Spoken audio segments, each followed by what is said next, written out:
அப்பா என்ன வெயில் என்ன வெயில். அஸ்ஸலாமு அலைக்கும் வரஹ்மத்துல்லாஹி வபரகாத்துஹு. அன்பாத அனைத்து உறவுகளுக்கும் இனிய மதிய வணக்கம்.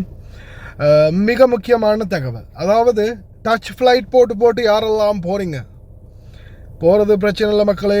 போனதுக்கு அப்புறமா இந்த நீங்கள் வந்து கனெக்டிங் ஃப்ளைட்டில் இப்போ சாதாரணமாக உதாரணத்துக்கு குவைத்துலேருந்து சவுதி போய் சவுதியிலேருந்து நாட்டுக்கு போவீங்க, அல்லது சவுதியிலேருந்து துபாய் போய் துபாயிலேருந்து நாட்டுக்கு போவீங்க, குவைத்துலேருந்து கட்டார் போய் கட்டார்லேருந்து நாட்டுக்கு போவீங்க, குவைத்துலேருந்து வேறு எங்கே போகிறது, வேறு ஒவ்வொரு நாடுகள் இருக்கு இல்லையா, துபாய் போய் போகிறது. இந்த மாதிரி ஒவ்வொரு நாடுகளில் இருந்துமே கட்டாராக இருக்கலாம், துபாயாக இருக்கலாம், சவுதியாக இருக்கலாம், எந்த நாட்டிலேருந்து சரி, நீங்கள் ஒவ்வொரு நாட்டிலேருந்து கனெக்டிங் ஃப்ளைட் மூலமாக ஒரு நாட்டுக்கு போய் இன்னொரு நாட்டுக்கு போவீங்க. இந்த மாதிரி ஃப்ளைட்டுகளில் போகும்போது உங்களுடைய பேக்கேஜஸ் சில நேரங்களில் மிஸ் ஆகிறதுக்கு நிறையவே வாய்ப்பு இருக்குது. இப்போ இன்றைக்கி எனக்கு ஒரு சகோதரர் வீடியோ ஒன்று அனுப்பியிருந்தாங்க.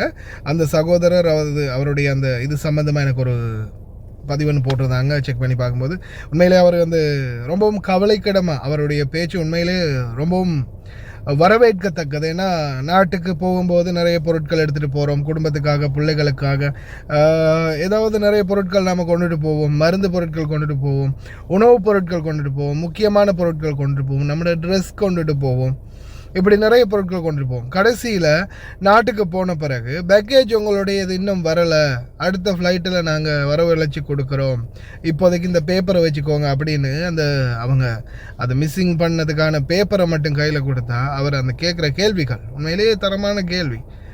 அந்த பேப்பரை கொண்டு போய் நாங்கள் பிள்ளைங்க எதிர்பார்த்துருந்த சாக்லேட்டுக்கு நாங்கள் என்ன பதில் சொல்கிறது, நாங்கள் ஏதாவது ஒரு பொருள் கொண்டு போயிருப்போம், முக்கியமான பொருளாக இருக்கலாம், மருந்துகளாக இருக்கலாம், இல்லை ஒரு நாள் மட்டும்தான் டேட் இருக்கக்கூடிய எக்ஸ்பயர் டேட் இருக்கக்கூடிய சில பொருட்களாக இருக்கலாம், மருந்துகளாக இருக்கலாம், விலை உயர்ந்த பொருட்களாக இருக்கலாம். நிறைய பேர் முக்கியமாக மருந்துகள் கொண்டு போவாங்க. இப்படி மருந்துகள் கொண்டு போகிறது வந்து பார்த்திங்கன்னா ஒரு நாள் தான் டேட் இருக்கும், கொஞ்சம் மிஸ் ஆகிடுச்சேன்னா இல்லை அடுத்த நாள் இல்லை அதில் கூழ் இறங்கிச்சேன்னா அதோடைய அந்த இது போயிடுச்சுன்னா அதுக்கப்புறம் போயிடும்.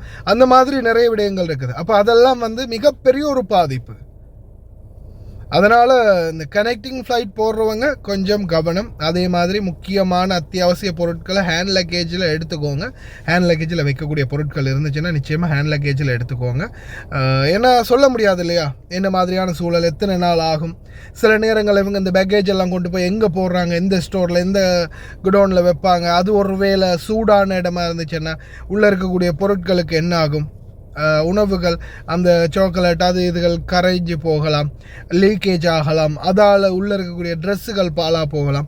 இந்த மாதிரி நிறைய விடயங்கள், நிறைய அநியாயம் நடக்குது ஃப்ளைட்டில் போகும்போது சிலருக்கு. தயவுசெய்து இந்த விடயத்தை கவனத்தில் கொள்ளுங்கள். நான் அந்த சகோதரருடைய வீடியோ போடுறேன். இதுக்கு முன்னாடியும் பல தடவை பல விமானங்களில் யாலங்காவில் உட்பட பல விமானங்களில் இந்த நிலைமை நடந்திருக்குது. இந்த ஃப்ளைட் தான் அந்த ஃப்ளைட் தாண்டி இல்லை, எந்த ஃப்ளைட்டில் இருந்தாலும் சரிதான் சில நேரங்களில் மிஸ் ஆகிறதுக்கு வாய்ப்பு இருக்குது. அதையும் கொஞ்சம் கவனத்தில் கொள்ளுங்கள்.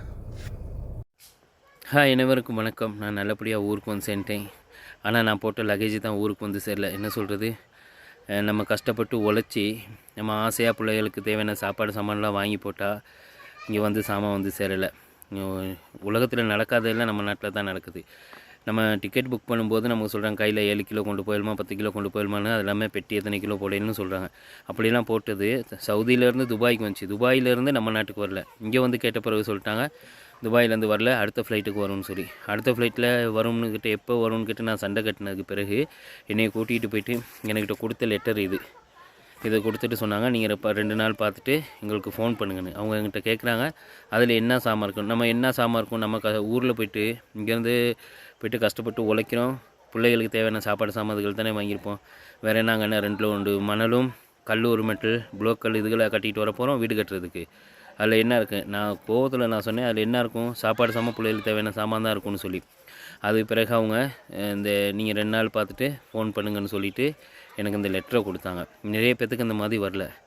என்னன்னா நம்ம சவுதியில் வந்துட்டு குடும்பத்தை விட்டு பிரிஞ்சு போயிட்டு அவ்வளோ கஷ்டப்பட்டு குடும்பத்துக்காக கஷ்டப்பட்டு ஆசையாக 2 வருஷமாக 3 வருஷமாக 4 வருஷமாக இருந்துட்டு ஊருக்கு வரும்போது பிள்ளைகளுக்கு தேவைப்பட்ட சாமான் எல்லாம் நம்ம வாங்கி கட்டிக்கிட்டு வரோம். அது வந்து ஊருக்கு வந்து சேர மாட்டேங்குது. இப்போ நான் அந்த வர்ற மகளுக்காக இருக்கட்டும் சின்ன பிள்ளைகளுக்கு இந்த துண்டை கொடுத்தா இதையா சாப்பிடுங்க அந்த பிள்ளைகள். வந்தோடனே சாக்லேட்டு கேட்குது. என்கிட்ட ஒன்றும் இல்லை, நான் கொண்டு வந்து 7 லக்கேஜ் அதில் உடுப்பு மட்டும்தான் 7 கிலோ என்ன கொண்டுகிட்டு வரையிலும் உடுப்புகள் மட்டும்தான் நான் கொண்டுகிட்டு வந்தேன். ஒரு சாமான் 2 பெட்டியும் விட்டு மிஸ் ஆகிப்போய் இது வரைக்கும் எந்த கோலும் இல்லை, எதுவுமே இல்லை. இங்கெல்லாம் நாடு நல்லபடியாக போகுது நல்லபடியாக வந்து பார்த்தா தான் நாட்டோட லட்சணம் தெரியுது என்னன்னு. இங்கே யாரும் சரி தேவையில்லாமல் வந்து எதுவுமே கமெண்ட் அடிக்கக்கூடாது. என்னென்னு கேட்டால் வெளிநாட்டில் உழைச்சி கஷ்டப்படுறவங்களுக்கு தான் அதோட வழி தெரியும்.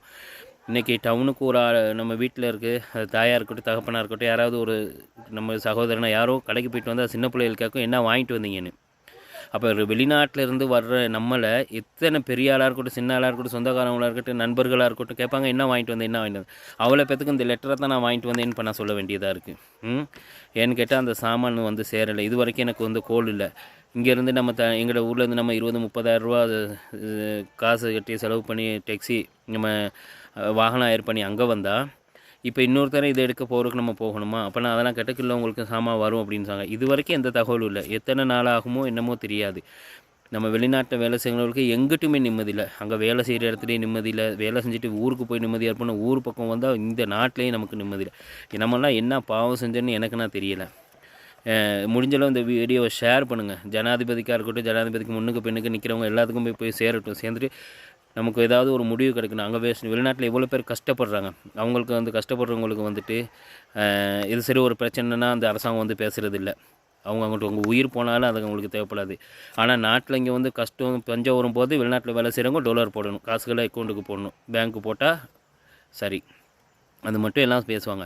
வெளிநாட்டில் வேலை செய்கிறவங்கள பற்றி எந்த ஒரு இது பார்க்கணும். இங்கே வந்தாலும் இந்த பிரச்சனையாக இருக்குது, அங்கே இருந்தாலும் பிரச்சனை இருக்குது. இதுக்கெல்லாம் என்ன தீர்வு எப்போ கிடைக்குமோ தெரியாது. முடிஞ்சளவு இந்த வீடியோ ஷேர் பண்ணுங்கள். எதையாவது இனிமேல் இருக்க வர்றவங்களுக்கு சரி நல்லது நடக்கட்டும். ஏன்னு கேட்டால் வெளிநாட்டிலேருந்து வந்துட்டு நம்ம பெட்டி இல்லாமல் என்றைக்கு வந்து அது கிடைக்க போகுதுன்னு எனக்கு தெரியலை. பார்ப்போம். வந்தால் நான் திருப்பி வீடியோ ஒன்று போடுறேன். வீடியோ கொஞ்சம் ஷேர் பண்ணுங்கள். யாரும் வர்றதா இருந்தால் கொஞ்சம் பார்த்து கவனமாக வெளிநாட்டினால கேட்டுட்டு வாங்க. அங்கே குறை சொல்ல முடியாது. அங்கேருந்து துபாய்க்கு வந்துருச்சு, துபாயிலேருந்து ஸ்ரீலங்காவுக்கு வரல. இந்த மாதிரி எத்தனை பேத்துக்கு வரலன்னு தெரியாது. நான் சண்டை கட்டின பிறகு என்னை ஆஃபீஸுக்கு கூட்டிகிட்டு போயிட்டு எனக்கு இந்த லெட்டர் மட்டும் கொடுத்து அனுப்பிட்டாங்க. நான் வந்துட்டு வெளியில் மற்ற எத்தனை பேத்துக்கு இந்த மாதிரி நடந்திருக்கு என்னன்னு தெரியாது. முடிஞ்சளவு இந்த வீடியோ எல்லாம் ஷேர் பண்ணுங்கள். என்ன நடக்குதுன்னு பார்த்து நான் அடுத்த வீடியோவில் அப்டேட்